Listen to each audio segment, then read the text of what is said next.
46.080 firmas, pasamos el número de militantes tanto al Partido Socialista como al Partido Comunista y terminamos siendo en este momento el segundo partido más grande de Chile. Y vamos a seguir creciendo en vistas de la próxima elección parlamentaria y presidencial. ¿Te preocupa, te interesa que no te tilden de extrema derecha, Johannes?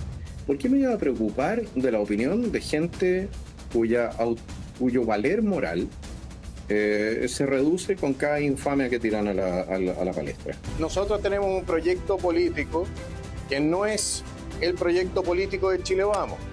La señora Evelyn Matei, por lo demás, se tiene que poner de acuerdo. O cree que somos extremistas, o cree que somos lo mismo. No voy a entrar a subsidiar a una coalición política que cada vez que puede vota de la mano con el gobierno. Punto. Estamos esperando que Evelyn Matei presente su renuncia a la candidatura, también José Antonio Kast, y nos quedamos solitos. ¿Qué le parece? Hay gente que está especulando respecto de que la presión sería demasiado alta, de que los ataques serían demasiado duros, de que yo estaría dispuesto a bajarme a cambio de un puesto senatorial. La verdad es que, bueno, le he dado un par de vueltas al tema de bajarme y le voy a hacerles un anuncio. No me voy a bajar, ¿lo entienden o no?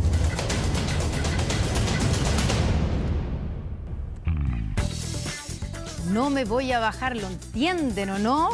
Tenemos al candidato presidencial del Partido Nacional Libertario, Johannes Kaiser. Bienvenido a Estado Nacional, gracias por estar con nosotros. Muchas gracias, un placer estar aquí con ustedes por primera vez, por lo demás. Sí, por primera vez, no nos conocíamos, así que mucho gusto conocerlo. Quiero saber, la pregunta es más allá que lo formal y que lo explícito. ¿Quién es Johannes Kaiser?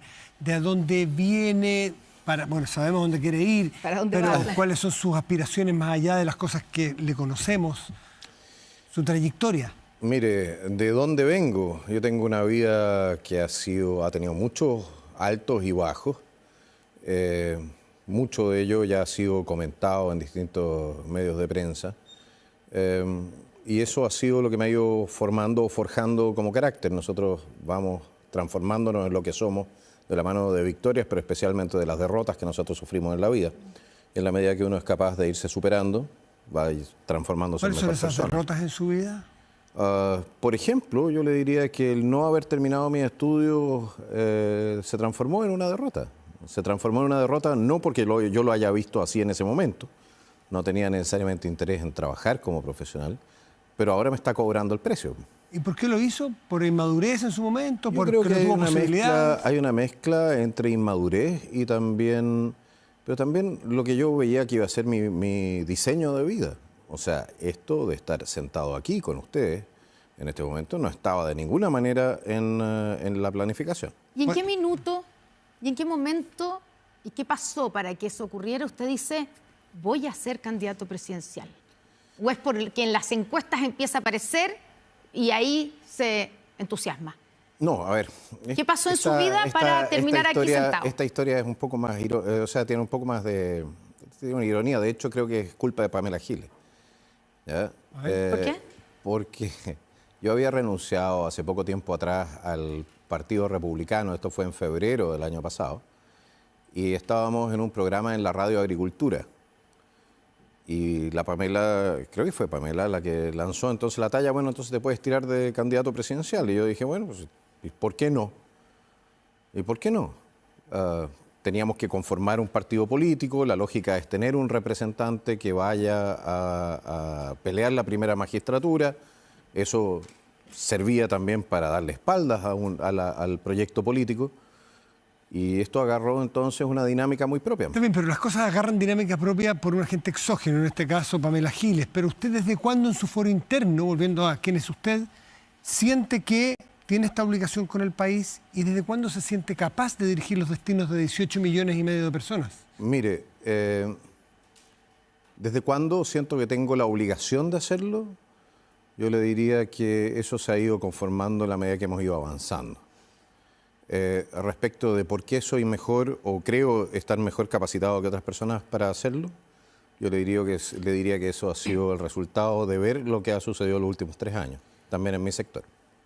Johannes Kaiser, ¿qué tiene Kaiser que no tiene José Antonio Kast o Evelyn Matei? ¿Qué tengo yo? Bueno, probablemente la decisión de tratar de impulsar un proyecto político de recuperación nacional a ultranza, es decir, de superar los obstáculos que se presenten por todos los medios democráticos que estén a la mano. Se lo pongo de otra manera. ¿Qué lo diferencia de José Antonio Kast, a quien usted conoce muy bien porque ¿Del formaba punto de parte de vista ese ideológico partido? o del punto de vista de la... ¿Qué lo diferencia para justificar que usted vaya en la papeleta compitiendo con José Antonio Kast? Uno es la forma, sin duda, de hacer política, ¿ya? José Antonio es mucho más dado a los acuerdos que yo, eso sin duda, ¿ya? Y estoy hablando de transacciones. Pero por otro lado también hay un tema que tiene que ver con la ideología. Nosotros somos libertarios, yo soy libertario. Eso significa que yo no me meto en la cama de la gente, no me meto en la iglesia de la gente, no me meto en la mente de la gente. Creo que el Estado no debiese involucrarse en ámbitos sociales donde no es, porque el Estado no es señor, es supuestamente servidor de la gente. Y en ese ¿Impulsaría sentido, en ese contexto la libertad para que cada persona pueda determinar para sí la eutanasia, por ejemplo, o promover que haya aborto libre para que cada persona tome esa pero determinación? en el aborto libre usted está matando a una persona. ¿Cómo voy a entregarle a usted el derecho a destruir el proyecto de vida de un tercero? Estamos claros que desde el punto de vista de nosotros, que planteamos la defensa irrestricta o el respeto irrestricto al proyecto de vida de las personas, no puede haber aborto porque ahí están matando a una persona. No aborto libre, entonces. Estamos claros, Ok, Y el aborto que no haya aborto. Y el aborto, la ley que tenemos hoy día, ¿usted la apoya, la ley de aborto en tres causales? Así como está en este momento, yo le voy a decir una cosa, yo creo que sirve para encubrir a los violadores. Porque como no obliga a interponer denuncia respecto porque la causal es clara, es violación, Sí. ¿cierto?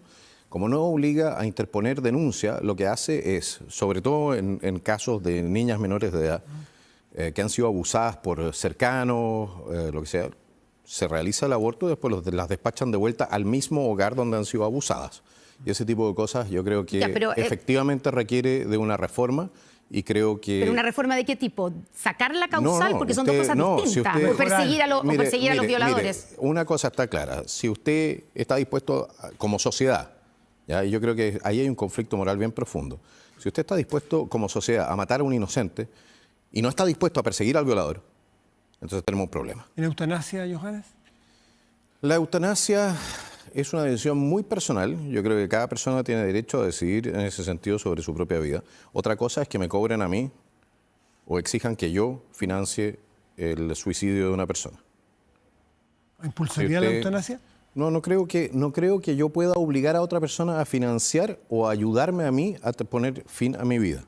¿Ya? Eso Pero no el creo que suicidio sea asistido correcto. sí, o sea, usted está haciendo una diferencia entre la eutanasia, que es que otra persona, un médico, ayude a morir. El suicidio asistido, ojo, hay un camino bien delicado ahí entre lo que es el suicidio asistido y el suicidio recomendado, si lo quiere decir así. ¿Ya? Yo creo que es un tema al cual habría que meterle más ojo. Ya, pero entonces...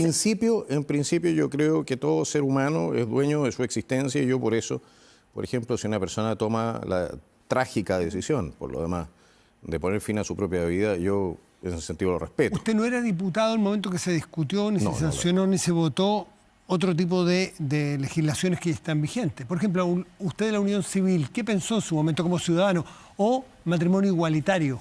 Es que no creo que exista algo así como el matrimonio igualitario. Yo creo que existe un contrato, ¿de acuerdo? Es un contrato entre partes. ¿Está de acuerdo que exista la posibilidad entonces de hacer ese contrato? Yo creo en la a unión libertad de civil? contratación, pero no creo que sea un matrimonio. Yo creo que el matrimonio es un sacramento que se da única y exclusivamente en la Iglesia. Pero eso es desde el punto de vista religioso, pero el punto Es de que vista eso del es lo Estado... que pasa. Es que desde el punto de vista del Estado es solamente un contrato y es irrelevante desde mi perspectiva quién contrata con qué en la medida en que no se violen las normas. Por lo tanto, se lo pregunto de otra manera, ¿usted cree que una pareja homosexual tiene derecho a casarse bajo las leyes del Tiene Estado? derecho a contratar. Pero para usted eso no es un matrimonio. No es un Y entre un matrimonio. hombre No creo que sea un matrimonio. Y entre un hombre y una mujer tampoco, entonces sería un No, matrimonio, tampoco es un matrimonio, contrato. es un contrato. ¿Ya? Y de hecho el Código Civil lo describe así, lo dice, es un contrato entre un hombre y una mujer, bueno, lo que aparecía antes, entre un hombre y una mujer para, etcétera. Dice eso, es un contrato. El matrimonio civil O sea, es un contrato. ¿Y a su juicio debe tener diferencias? Por ejemplo, este tipo de contrato entre un hombre y una mujer o entre dos personas del mismo sexo a poder adoptar a un niño o una niña. Ahí usted está hablando de un tercero. Ahí usted está hablando de un tercero. Esto Sí, pero cuando es que son no tiene hombre y derecho. mujer también habría un Lo que tercero. sucede es que usted está... No, hombre y mujer, ellos pueden procrear, ¿no es cierto? Pero no, yo le pues, si hablé de quieren adopción. adoptar. Yo le hablé de No, pero adopción. ese es un tema que usted tiene que ver en la ley de adopciones. El derecho ahí no es de los adoptantes, el derecho es del adoptado. ¿Y cuál es su Y postura el en derecho eso? del adoptado es tener una familia lo más estable posible, Ya. ¿ya? Y una familia que esté constituida de la ¿Es más manera estable más... ¿Es más estable una pareja heterosexual que una pareja Estadísticamente homosexual? hablando, sí. ¿Y la desde el punto de estadística es lo vista- que vale o lo que vale la emocionalidad? No, ¿A qué se refiere con estabilidad? Lo que pasa es que si usted va a correr riesgos desde el punto de vista estadístico, pues usted tiene que hacer un análisis, ¿no es cierto? Todas las familias que quieran adoptar tienen que ser analizadas en tanto cuál es su funcionamiento interno. Pero uno de los elementos que usted considera en ese ámbito es también el... Para hacerla corta, llevar al análisis, porque hay muchos temas. ¿Usted no es partidario entonces que los matrimonios, las personas que se han unido en este contrato, que son del mismo sexo, puedan adoptar un niño o una niña? No, yo soy partidario de que los niños tengan una familia constituida legalmente y lo más estable posible. Eso quiere decir que Eso entonces significa- no debieran es que, adoptar. es que nuevamente usted lo está poniendo desde el punto de vista del derecho de la pareja homosexual, ¿no es cierto? Sí. Y yo lo estoy poniendo desde el punto de vista del derecho del niño. Ya, y ¿Quién es el vulnerable acá? Y desde el punto de vista del niño. El niño, ¿no es cierto? El niño. El niño requiere... Bueno, una pareja homosexual en promedio tiene una duración de entre 3 y 4 años. Cuando están casados en Holanda. ¿Qué es lo que quiere usted entregarle a un niño que está siendo adoptado? La mayor estabilidad posible. Eso significa que si desde el punto de vista estadístico la mayor duración de matrimonio lo encuentra en el, Habría en que ver el las fuentes de sus régimen estadísticas, pero heterosexual, queda claro, es usted... evidente que usted va a tener que inclinarse por eso. Aquí, Por lo tanto, ese aquí es el analicemos argumento- analicemos las cosas desde el punto de Pero, vista de cuál es Johannes, el mayor beneficio más para los en el niños. fondo, con el argumento que usted da, en base a esas estadísticas que le creemos la estadística, yo no sé cuál es la fuente, pero porque usted dice Holanda, porque aquí en Chile no hay estadísticas todavía, hasta recién el matrimonio Sí, pero igualitario. hay estadísticas en Inglaterra, Ya. se han hecho Pero, levantamientos, en en el fondo, Holanda, en tienen más base a esas historia. estadísticas que usted tiene, sostiene que para el niño o niña en adopción no es recomendable porque es más riesgoso que sea adoptado por una pareja homosexual. Desde el punto de vista estadístico, efectivamente, usted tendría que analizar cada caso en su propio mérito. Ahora no nos olvidemos de una cosa, nosotros tenemos nuestro sistema de adopción en Chile mantiene a miles y miles de niños sin ser adoptados por parejas heterosexuales en razón de su falta de capacidad de funcionamiento. Johannes, Y esas parejas están esperando hace mucho tiempo. cierto, ese es otro tema que es muy delicado, pero detrás de todas estas estadísticas de Holanda, que no sabemos cuál es su fuente, no sabemos para Chile... Bueno, porque lo hasta podemos donde- buscar, si No, quiere. pero Te lo doy al tiro. no hay detrás de todas estas estadísticas que no tienen un sustento al menos claro hasta aquí. Usted las podrá subir a su página web después. Y no sabemos si las holandesas calzan con la sociedad chilena. ¿No esconde una homofobia detrás? Porque esa es la pregunta que uno se está haciendo de fondo. ¿No esconde que hay un trato distinto para las personas homosexuales Usted que me heterosexuales? está diciendo Se lo que pregunto. yo tengo una enfermedad que se llama homofobia. No, le estoy preguntando si Le no tengo miedo esconde a los algún homosexuales. complejo, ¿no es que tiene algún complejo o siente No que tengo debe ser ningún- tratado distinto no a las tengo- personas. No tengo ningún complejo. Lo que sí le voy a decir es una cosa. Usted no tiene que o no debiese tratar de igual manera lo que es distinto. A ver, Dos seres humanos que tienen de distinto. Un hombre y una mujer, por ejemplo, tienen todo distinto prácticamente. Me refiero a homosexuales y heterosexuales. Bueno, homosexuales y heterosexuales tienen dinámicas de funcionamiento de pareja muchas veces distintas. Eso no es nada nuevo por Pero lo entre los heterosexuales también tiene dinámica de funcionamiento de pareja distinta. También, en general y dentro por qué de se les cada trata pareja igual? y dentro de cada pareja, porque al final usted, ¿qué es lo que hace con una estadística? ¿Qué es lo que hace? ¿Cómo quiere usted hacer política pública si va a hacer política pública solamente respecto de cada caso individual? ¿Puede hacer Por eso, política entonces, pública? de seres Pero humanos. le quiero hacer la pregunta. No. ¿Usted cree que puede hacerse una política pública sobre la base de cada ser humano individualmente? Es Eso es imposible. absurdo, eso es Normalmente absurdo. usted es absurdo. Entonces, seres usted humanos, tiene que ciudadanos. usted tiene que trabajar en genérico. Ahora, o con grupos. Ahora, usted me dice si yo soy homofóbico. No, yo creo que tienen que tener los mismos derechos que los ciudadanos, que cualquier ciudadano. Pero sí quiere hacer un subgrupo con homosexuales y No, pero heterosexuales. si usted me está diciendo, usted me está preguntando por la homofobia, pues si usted me está colocando en una situación de decir que yo a un grupo específico le tendría rechazo. Y yo le digo que no, yo estoy diciendo que todos los seres humanos, frente a la ley deben ser tratados de la misma manera. Johannes Kaiser, si usted sale electo el próximo mes de noviembre o en la segunda vuelta, ¿reduciría el número de ministerios que hay en nuestro país? Y si es así, ¿cuáles sacaría o fusionaría? Mire, la mayoría de los ministerios debiesen volver a ser subsecretarías, ¿de acuerdo? Agricultura, pesca, energía, debiesen volver a ser subsecretarías, por ejemplo, de economía, a medio ambiente. Si usted ve obras públicas, debiese integrarse con bienes nacionales y con ¿cómo se llama?, con vivienda. ¿El Ministerio de Educación, por ejemplo? El Ministerio de Educación debiese transformarse también en una subsecretaría que estuviese mucho más unida con desarrollo social, crear una especie de Ministerio de Capital Humano, si lo quiere decir así. Como Milei. Similar, pero con otras aproximaciones. Yo no he visto que en Argentina se haya propuesto lo que nosotros estamos proponiendo, que es entregar la gestión de los colegios para eliminar toda la burocracia que se está comiendo muchos recursos, que es entregar la gestión de los colegios a la autogestión, es decir, que los profesores conformados en cooperativas con una administración profesional puedan gestionar los colegios directamente, financiados por el Estado, de acuerdo con la cantidad de alumnos y el rendimiento que estén teniendo los colegios. Con eso lo que nosotros podemos hacer, por ejemplo, es aumentar de manera radical los recursos que están llegando directamente a los alumnos, a los profesores, sin por ello tener que aumentar la cantidad de presupuesto el presupuesto que nos gastamos a nivel general. ¿Y mantendría el Ministerio de la Mujer y Equidad de Género? No, de ninguna manera. Creo que es un mal gasto terrible. Y ¿Lo eliminaría? Y si usted lo transformaría en una subsecretaría probablemente. Si usted ve la cantidad de recursos que está recibiendo el Servicio Nacional de la Mujer en comparación con lo que está recibiendo el Ministerio, ¿ya?, y la cantidad de recursos que se está gastando el Ministerio, mientras que son las municipalidades las que terminan cargando cargando el peso de todo lo que son las políticas pro mujer. Se dará cuenta que el Servicio Nacional, que el Ministerio de la Mujer no está haciendo ningún aporte, aporte medible.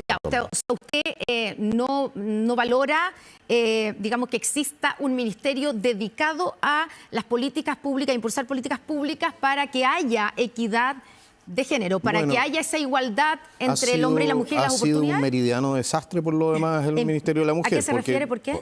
Ha aumentado la violencia contra las mujeres desde que existe. Está el aumento del desempleo. ¿Cuál es el contrafactual si no existiera el ministerio? ¿Cómo? ¿Cómo sería el contrafactual si no existiera el ministerio? Bueno, a lo mejor habría más violencia contra las mujeres. Yo estoy diciendo simplemente que es inútil.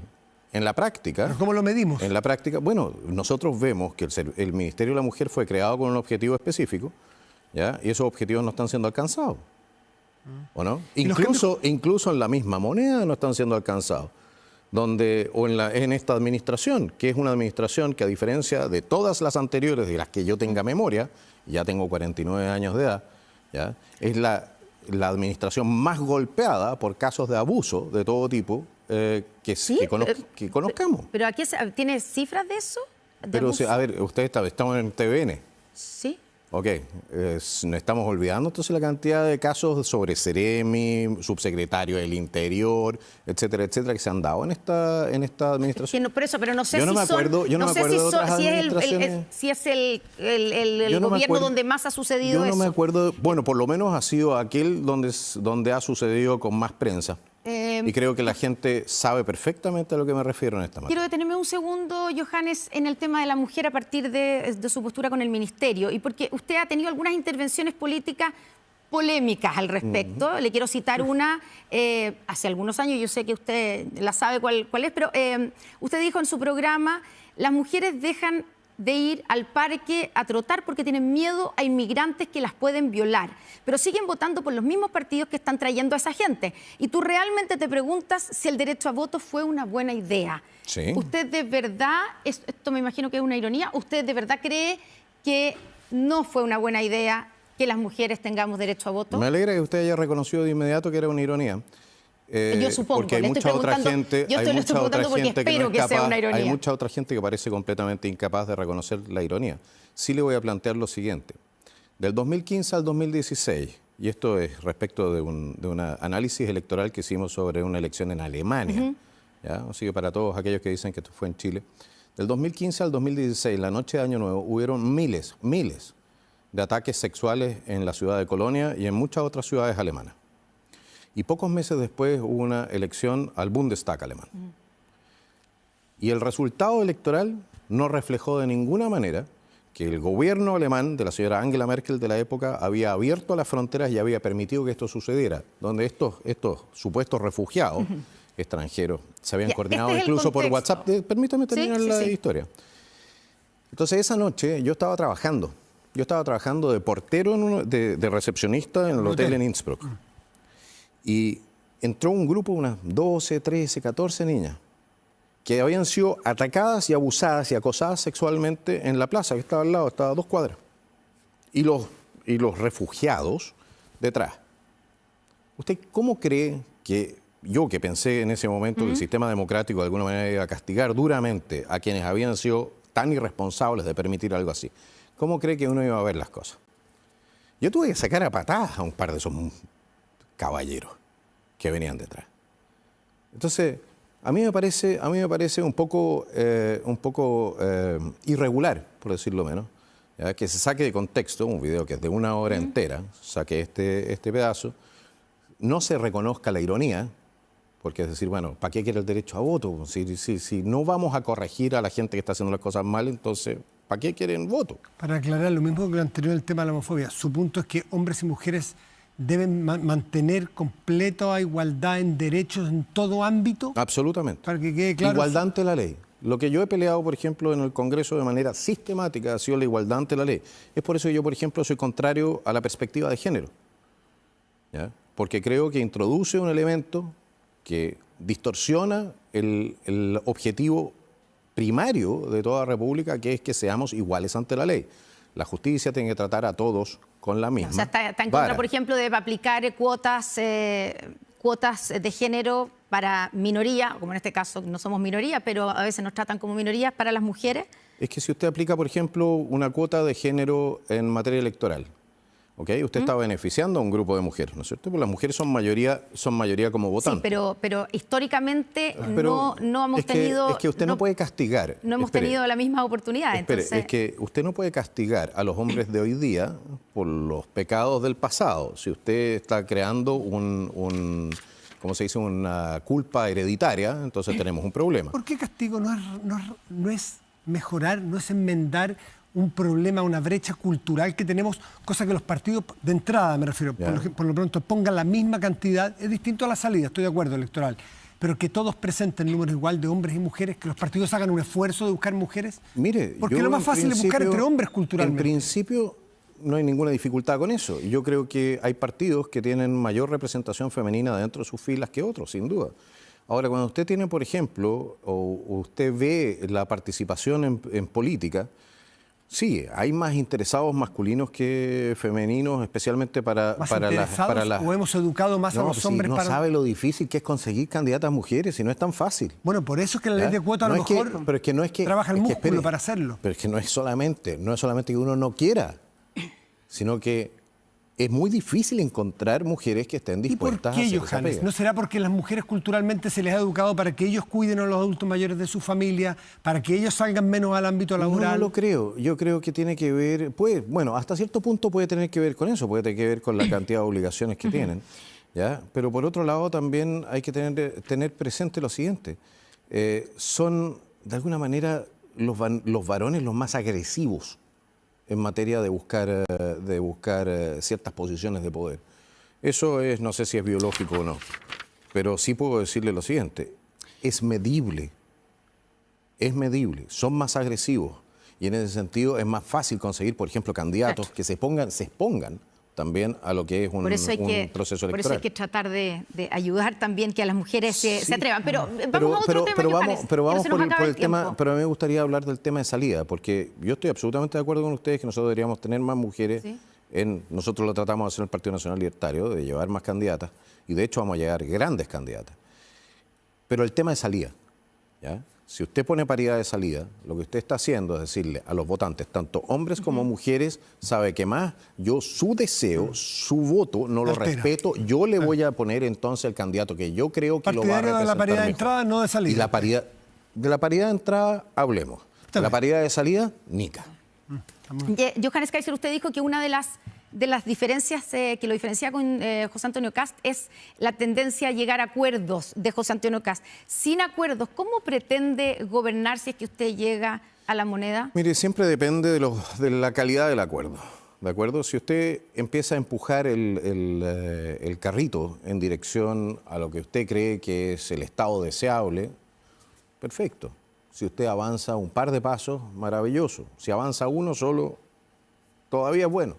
El problema es cuando usted empieza a cerrar acuerdos, que lo que significan es que su carrito termina moviéndose en la otra dirección. Ya, pero usted está consciente de que para gobernar necesita ceder, necesita acuerdo y para tener un acuerdo uno necesita ceder posiciones, Es que no puede depende. ganar la entera, ¿cierto? Depende.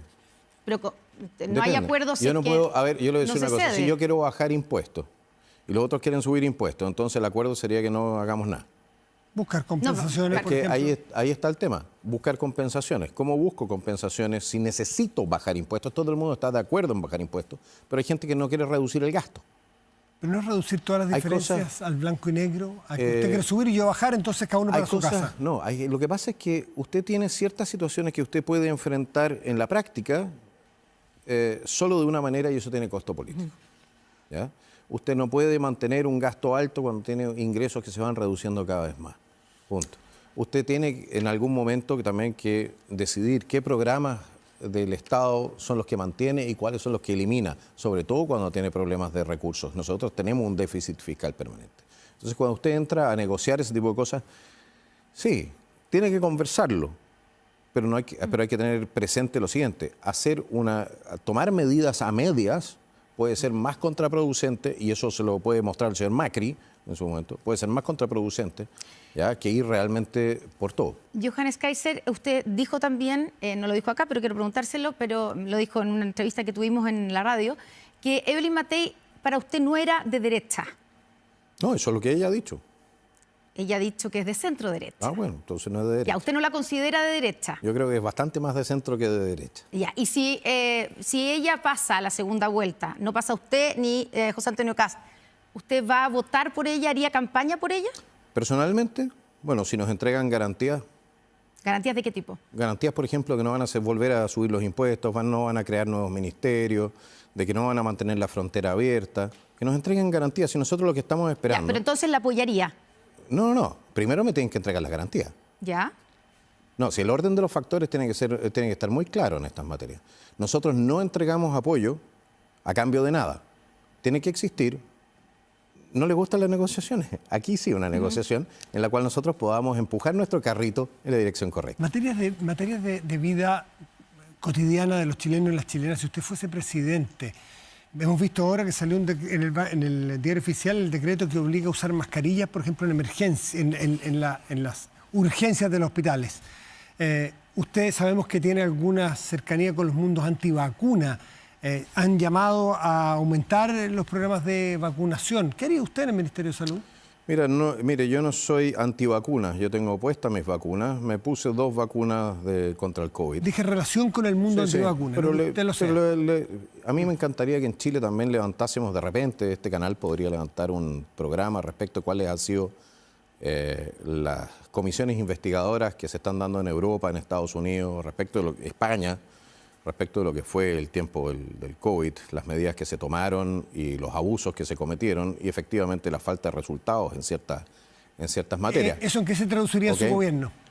Bueno, yo creo que nosotros tenemos que crear un fondo y de hecho en el primer año de este gobierno nosotros un proyecto de resolución se lo solicitamos al presidente de la República, crear un fondo para ayudar a las personas que quedaron con secuelas por la vacunación. ¿Mantendría las vacunas que hoy día a los niños y niñas al nacer se les pone en nuestro sistema de salud pública? ¿Sabe cuántas dosis son? Usted no lo sé, pero ¿se las mantendría? Bueno, son 72 dosis en total. ¿Usted se las mantendría? Yo creo que tendríamos que analizar seriamente el programa de vacunación, cuanto menos lo obligatorio. Están haciéndolo ahora en Estados Unidos en varios estados, no porque las vacunas en sí individualmente sean malas, ¿no?, sino porque las vacunas funcionan con metales pesados para fijarse el cuerpo.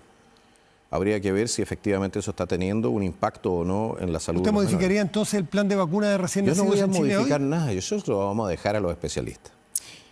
Johannes Kaiser. Porque yo no soy especialista en la materia. Yo solamente le digo lo que está sucediendo afuera de Chile y lamentablemente creo que en nuestro país, como miramos mucho hacia el ombligo, no estamos observando qué es lo que sucede fuera de nuestras fronteras, lo cual nos puede servir a nosotros para tomar mejores decisiones en el futuro. Johannes Kaiser, tenemos un problema evidente con el crimen organizado en nuestro país. Oh, sí. Deme 2 medidas que usted aplicaría si es que llegara a la moneda para combatir el crimen organizado. Para el crimen organizado, usted tiene que combatir el lavado de dinero, y eso significa que tiene que fortalecer la unidad de análisis financiero. No puede ser que nosotros tengamos 50 funcionarios en la unidad de análisis financiero, es ridículo, ¿ya? Ese es un elemento. Y el segundo elemento es que usted tiene que controlar las fronteras de este país. ¿Cómo las controlaría? Sí, bueno, ¿qué le parece si en vez de tener solamente 3 escáneres para controlar container, efectivamente empezamos a controlar todos nuestros puertos? ¿Qué pasa? Empezamos a controlar un porcentaje mucho mayor de la carga que pasa por nuestros puertos o que entra a través de nuestras fronteras. Nosotros tenemos que hacer mucho más difícil que Chile sea un portaaviones para la exportación, por ejemplo, de droga a Europa. Nosotros creo que la mitad de la droga, un poco menos de la mitad de la droga que sale a Europa, pasa por puertos chilenos. Es absolutamente inaceptable. Eso significa que tenemos que fortalecer aduanas, tenemos que fortalecer la unidad de análisis financiero e impuestos internos. ¿Y está a favor de que se flexibilice el levantamiento del secreto bancario para que se investigue la ruta del dinero? El secreto bancario lo puede levantar cualquier juez e impuestos internos, cruzando datos, sin levantar el secreto bancario. Podrías mañana, por ejemplo, entrar a preguntar, bueno, señor, usted tiene un ingreso declarado de 2 millones de pesos mensuales, ¿por qué tiene una casa de 2 millones de dólares? Lo podrían hacer si 78 funcionarios tiene la UAFA.